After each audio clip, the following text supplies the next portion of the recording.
In Jujutsu Kaisen, all sorcerers are ranked based on their skill levels and abilities, the lowest rank being grade 4 and the highest rank being special grade. This is what people like Gojo, Yuta, and Gero are classified as. But today we're going to talk about my personal favorite character, Hakari Kinji, and I'm going to try to answer the age-old question, is he the strongest sorcerer?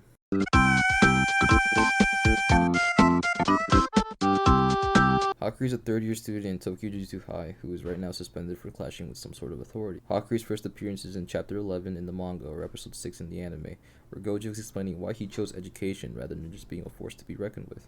He also mentions Yuta and Hakari and how at some point they'll be able to rival him. This already confirms that Hakari is no average sorcerer if even Gojo himself acknowledges his strength. It's not stated what grade sorcerer Hakari is, but it's safe to assume he's at least grade 1 or a special grade sorcerer. And can I just add, I'm very happy with this character change. At first he looked kinda goofy, but now he looks really cool, so yeah, I just wanted to add that. It isn't until chapter 153 in the manga where Hakari is properly introduced as the boss of an underground fight club between sorcerers.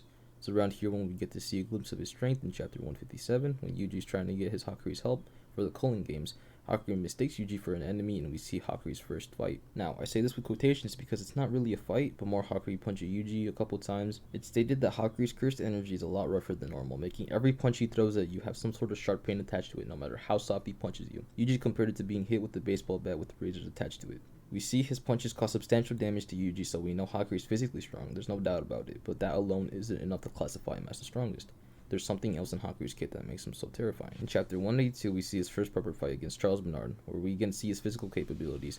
So now we know he's really fast and he's really strong, but we finally get to see his true power, and it's his domain expansion, Idle Death Gamble. If you didn't get it already, his domain messes with probability. This is one of the more complicated domains in the series to understand, so I'll leave the author's explanation on screen. If you want to read it and try to make sense of it, go for it, but essentially his domain is a pachinko machine, and hitting the jackpot gives him a boost in power. We see Hakari hit the jackpot, but then switch over to Panda's fight against Kashimo, who is a sorcerer reincarnated from the past who considers everyone weak except Sukuna, and completely outclasses Panda in battle. And that's when we see Hakari pull up with an astonishing amount of cursed energy, enough to throw Kashimo off. As it turns out, when Hakari hits the jackpot with his domain, he gets 4 minutes and 11 seconds of unlimited cursed energy. So not a significant boost, but unlimited cursed energy. He has so much cursed energy that his body automatically does reverse curse technique despite Hakari not knowing how to do it at all. So this means for an entire 4 minutes and 11 seconds, he is invincible. Now keep in mind, this is all luck based RNG. After the time is up, he can use his domain again, but he isn't guaranteed a jackpot.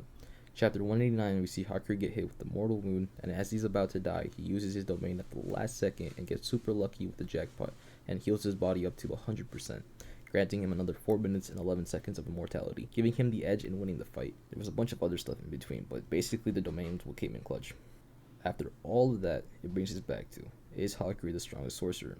And the answer is, it depends. Yuta said that Hakari is stronger than him when he's serious, which then Maki chips in saying that it's not true. So it's not sure if Yuta's just being humble or not, but that means he's on the same level as a special grade sorcerer. And again, like I said, Gojo himself, who's referred to as the pinnacle of Jujutsu sorcery, said that he has the potential to be on par with him, which means that he could very well be at the top at some point. Because Hakari's domain is luck based, it can't really be determined who would win in a fight. I can see Yuta and Hakari's fight going one of two ways, where Hakari hits like 2 jackpots in a row, essentially giving him 8 minutes and 22 seconds of immortality. He could probably beat Yuta in this time, if he puts enough pressure and just doesn't let him catch his breath. But Yuta can also end things pretty quickly if Hakari can't get lucky right away. Yuta could probably easily sweep him, even though Hakari is strong without his domain. Now, with Gojo, I just don't think he could beat Gojo. Gojo's Gojo. He's the strongest, alright? He can be the strongest under Gojo, but Gojo's Gojo. I know this probably wasn't the answer you were looking for, but I am new to this power scaling stuff, and I thought this should just be a fun video to make. And I did enjoy making it. I just wanted to throw some opinions out there, but if you have anything to add, please leave it in the comments, keep it classy, and don't turn this into a Jujutsu game war. Thank you, bye.